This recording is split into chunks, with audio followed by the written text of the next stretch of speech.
Hello, എല്ലാവർക്കും എൻ്റെ ഇന്നത്തെ കുഞ്ഞു വീഡിയോയിലേക്ക് ഹൃദ്യമായ സ്വാഗതം.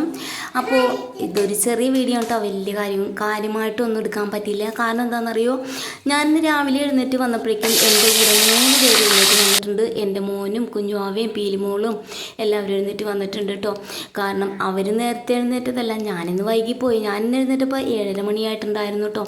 അപ്പോൾ നമുക്കിന്ന് രാവിലെ കഴിക്കാനായിട്ട് പാലപ്പവും കിഴങ്ങേറിയാണ്. അപ്പോൾ കിഴങ്ങേറി ഉണ്ടാക്കാനായിട്ട് സവാളയും നമ്മുടെ വെളുത്തുള്ളിയൊക്കെ അരിഞ്ഞുകൊണ്ടിരിക്കുകയാണ്. അപ്പോൾ എൻ്റെ കൂടെ തന്നെ വർത്താനം പറഞ്ഞുകൊണ്ട് ഇവർ 3 പേരുണ്ട് കേട്ടോ. അങ്ങനെ ഇതേ ഞങ്ങൾ 4 പേരും കൂടിയാണ് ഇന്നത്തെ പാചകം. അപ്പോൾ ഇതേ കറി ഇവിടെ സെറ്റാക്കി എടുത്തിട്ടുണ്ട്. അപ്പോൾ ഒട്ടും കുറയ്ക്കണ്ട എന്നുള്ളതിൽ തലശ്ശേരി ചിക്കൻ മസാലയും കൂടി ചേർത്ത് കൊടുക്കുന്നുണ്ട് കേട്ടോ നമ്മുടെ കിഴങ്ങറിയിൽ. അങ്ങനെ ഇതേ കിഴങ്ങറി റെഡിയായി വന്നപ്പോഴേക്കും നമ്മുടെ പാലപ്പം ചുട്ടെടുക്കുവാണ്. നല്ല സോഫ്റ്റ് പാലപ്പമായിരുന്നു കേട്ടോ. അങ്ങനെ ഒരു 3-4 ചുട്ടെടുത്തു. അപ്പോൾ ഒരുപാട് ഇന്ന് വൈകി എഴുന്നേറ്റുകൊണ്ട് തന്നെ ഒരുപാട് വൈകിട്ടുണ്ടായിരുന്നു ബ്രേക്ക്ഫാസ്റ്റ് ഉണ്ടാക്കാനായിട്ട്.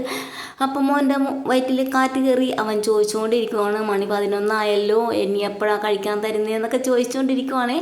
അങ്ങനെ ഒരു 3-4 ചുട്ടെടുത്തിട്ട് അവനും കൊടുത്തു. പിന്നെ പീലിമോൾക്കും കുഞ്ഞാവനും കൊടുക്കാനായിട്ട് അവരുടെ കൂടെ ഞാനും പോയിരുന്നു കേട്ടോ. ഇവർ രണ്ടുപേരും ഇപ്പോൾ കുറച്ച് നാളായിട്ട് ഭക്ഷണം കഴിക്കാനായിട്ട് ഭയങ്കര മടിയാണ്. ഞാൻ കഴിക്കാനിരിക്കുന്നത് കണ്ടാൽ ചിലപ്പോൾ എൻ്റെ കൂടെ വന്നിരുന്ന് ഇത്തിരി കഴിച്ചെങ്കിലായി, അത്രേ ഉള്ളൂ കേട്ടോ. അങ്ങനെ ഞങ്ങളിത് ബ്രേക്ക്ഫാസ്റ്റൊക്കെ കഴിച്ച് കഴിഞ്ഞിട്ട് കുറച്ച് തുണി അലക്കാനായിട്ട് മിഷ്യത്തിലിട്ടിട്ടുണ്ടായിരുന്നു, അതുകൊണ്ട് വിരിച്ചിടുവാണേ. പിന്നെ ഉച്ചത്തേക്ക് ഞാനൊരു തട്ടിക്കൂട്ട് കറിയാണ് കേട്ടോ ഉണ്ടാക്കുന്നത്. മീനൊന്നും വാങ്ങിയില്ല, മീൻകാരൻ വന്നു പോയി.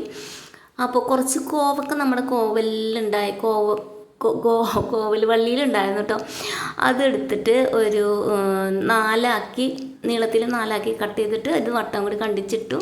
പിന്നെ ഒരു സവാളയും ഒരു കുഞ്ഞ് പച്ചത്തക്കാളി ഉണ്ടായിരുന്നു, അതും കൂടി കട്ട് ചെയ്തിട്ടിട്ട് പാകത്തിന് ഉപ്പും മുളക് പൊടിയും മഞ്ഞപ്പൊടിയും വെള്ളവും എല്ലാം കൂടി ചേർത്തൊന്ന് വേവിച്ചെടുത്തിട്ട് ഇത്തിരി പച്ച വെളിച്ചെണ്ണയും ഒഴിച്ചെടുത്തു. അടിപൊളിയായിരുന്നു കേട്ടോ, എനിക്കിഷ്ടമായി കേട്ടോ. അതൊന്ന് താളിച്ചും കൂടി എടുക്കുകയാണെങ്കിൽ സൂപ്പറായേനെ, എന്നാലും കുഴപ്പമില്ല. അങ്ങനെ ചൂട് ചോറും തട്ടിക്കൂട്ട് ഗോവക്ക കറിയും കൂട്ടി ചോറുണ്ട്. കുറച്ച് തുണി പുറത്ത് വിരിച്ചിട്ടിട്ടുണ്ടായിരുന്നില്ലേ ഉണങ്ങാനായിട്ട്, അതും കൂടി എടുത്ത് വെച്ചിട്ട് ഞാൻ ഡ്യൂട്ടിക്ക് പോകാൻ പോവുകയാണ്.